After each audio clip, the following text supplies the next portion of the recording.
Hi, I'm here with Tenor Outdoors. My name is Cole Tenor. Have you ever wandered down the aisles of Cabela's, Bass Pro Shops, looking for that $10 and $15 lure, not knowing if it's going to catch anything? Have you ever throw out an expensive lure that's chipped or the paint's coming off? I got a cost-effective solution for you. And this is repainting your lures. Not only is it cost-effective, but it's a great way for you to express yourself and have fun doing it. I've painted many of lures, and these come in frog, black tiger stripe, rainbow trout, northern pike, and Wonder Bread. The northern love the Wonder Bread, by the way. And today we'll be painting a homemade lure in crawdad pattern, and it's hooked with hollow body frog hooks, so we don't have to hook it up. Now that you know what lure you're going to be painting, here are some of the stuff you need to paint your crawdad pattern. First, you need an airbrush. I hope you guys all have an airbrush if you're following along. A vise to clamp your lure into while you're painting it. I use an old fly tying vise. And you'll need airbrush paints. I prefer Kratex paints from US Art Supply. I bought 15 jugs of them, and that only cost $50 of pearlized paint, and it goes a long way, guys. I painted dozens of lures with them, and I barely tapped into the paint. And we'll need epoxy. So to finish your lure, you're going to need epoxy, so it gives it that strong outer shell so you're not chipping your paint. You're going to need a brush along with mixing cups, so you can mix your paint mix the paint and then pour it into the gun so you get the color you want. Otherwise you might get the color that you don't want and you have to throw out all the paint. You'll need some kind of cleaner. The Kratex sent you a cleaner, airbrush cleaner, when you buy the pack, but another cheap alternative is just paint thinner that you can run through your brush, thins out all the paint and just gets rid of it all. So that's a cheap alternative versus the expensive paint thinner. You can also water down your paint thinner, make it go that extra mile. And that's all we need for supplies, and let's get started. First part of painting your lure is going to be putting an eye screw into the butt of your lure so you can clamp it into your vise. So now we got the eye screw in, we'll clamp it into our vise. Slightly angle it up so the paint doesn't pool in your lure, gives it a better finish. So now we got it clamped, we'll begin by painting the whole lure in opaque white. So just get a little bit of white. Put that into your airbrush. And we'll start off by painting the whole lure white. And before you paint your lure or touch your lure with any paint you just put in your gun, I like to spray a little bit just to get, you know what you're getting, because you can adjust the pressure. Now I know what I'm getting, and then I'll start spraying the lure white. So this is pretty evenly coated in white. This is a nice base layer. And it dries pretty fast, so you don't have to worry about that. So now that we got that, we can just spray it all out of my brush. I spray it out. Alright, to clean your brush, I just rip off like a little piece of toweling or cloth and then just shove that into there. Kind of soaks up all like the excess you have in your cup. So just get all that clean. So I got the majority of it out. I just go in with a Q-tip and just suck all like the little bit of remainder, or a lot of bit of remainder in my case, out, and then just spray the rest out of your brush, because there's still stuff in the hose here. And then you just take a little bit of cleaner. This is Kratex cleaner, and just drop a couple drops into here. Then you cup your hand and get some air flowing back into the thing. You get some bubbles, and that blows all the paint out of your hose. And then you can just spray it out the thing. It's all over there. Alright, for our first paint, we'll be using pearlized yellow and just an opaque brown. And we'll start by mixing them. You're just going to empty it into your brush. So I have a loaded brush.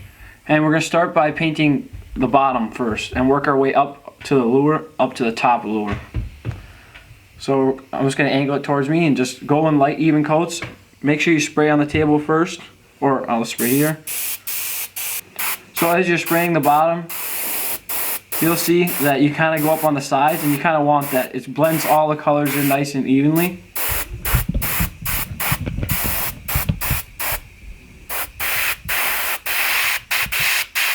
And we'll let that dry for a little bit, and then we'll continue on to the next color. Just keep going up the side however far you want to take it. I'd say go about halfway up the body. That's what I'm gonna go.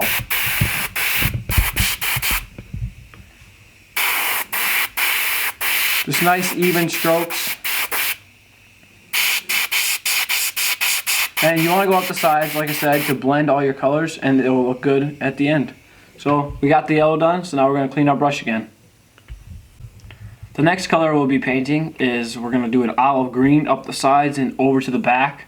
Kind of darken it up and make it look like a live crayfish. As you can see, we're kind of going from light color to dark color and working our way up the back. You always want to put your light colors on first and then hide them with the dark colors, and that blends in way better. So mix up our green. And we'll put, to make it olive, we're going to do a pearlized green with some brown. Again.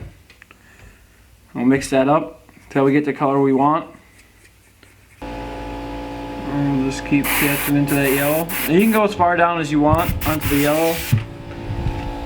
You can go as far down as you want. See the cool coloration, the color blending? And that's what you want, because no crayfish goes from, or no lure really goes from direct color to color. So you want to blend it in like that. It helps it look more natural. So now we got our more olive color crayfish. We'll be moving on to our next color, which is going to be a burnt orange to cover the top.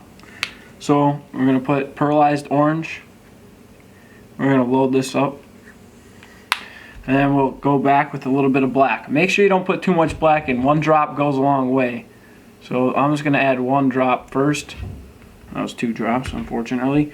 But we're going to stir that up. A little bit of black goes a long way. And this is going to be for the top of your lure. And we're going to blend it kind of down the sides to give it all that good blend. So we'll load up the brush.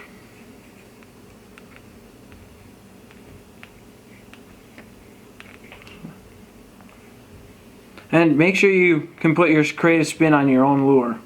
If you don't have any of the paints we have, you can just use whatever paint you do have. And if you don't like how the lure is turned out or the colors, you can always put your own color into it and adjust the pattern any way you want. So no mistake is a bad mistake. Just go along with it. Fish don't care too much. We'll start by painting the top. So I'm going to angle it towards me, and I'll just go slightly over the top.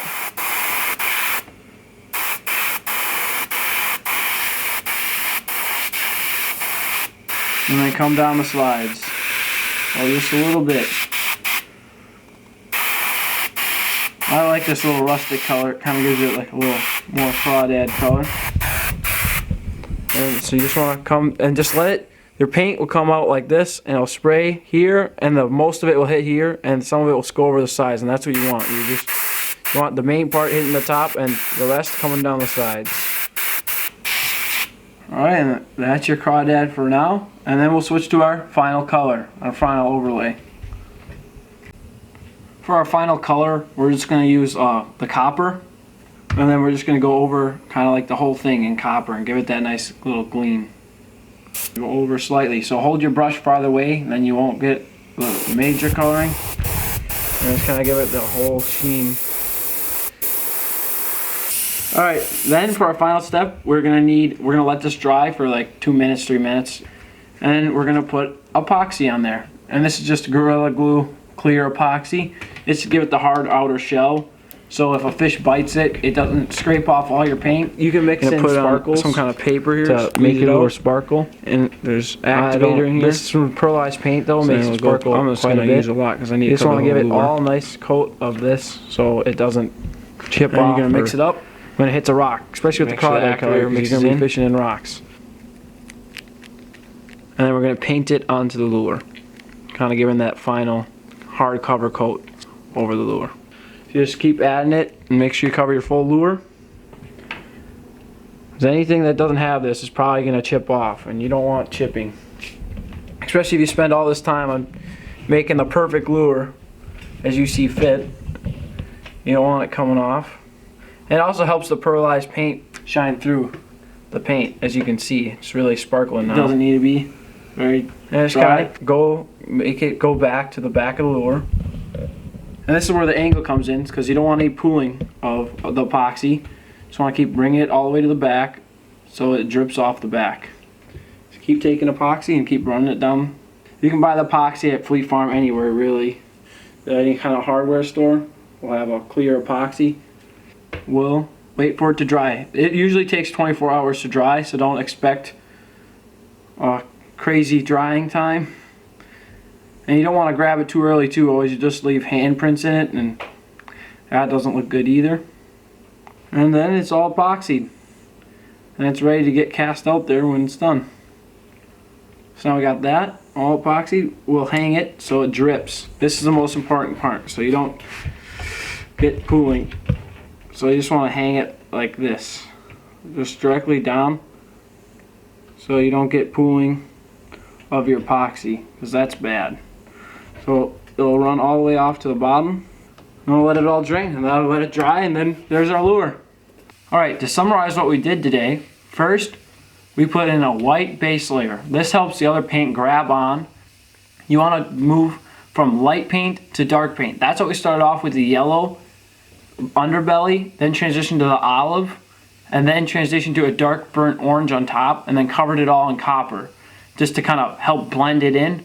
And don't forget to put epoxy on there too. Epoxy is the shell of the lure, which helps it withstand from hitting a rock or northern or bass biting it. It helps your paint withstand a lot more brutal force. And make sure you guys put your own spin on your lures and have fun doing it. It's a way to express yourself.